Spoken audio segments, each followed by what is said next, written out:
देशभरामध्ये व्यावसायिक गॅसचा तुटवडा निर्माण झालाय तर राज्यात सुद्धा अनेक ठिकाणी व्यावसायिक गॅसचा तुटवडा हा निर्माण झालेला आहे।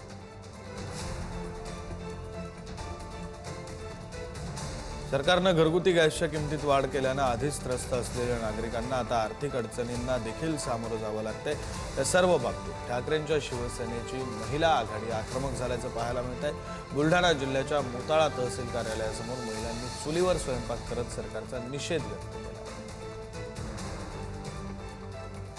आणि त्यानंतर हे सरकारने युद्ध चालू असताना हे सुद्धा माहिती असताना यांनी गॅस सिलेंडरचा स्टॉक वाढवायला पाहिजे होता।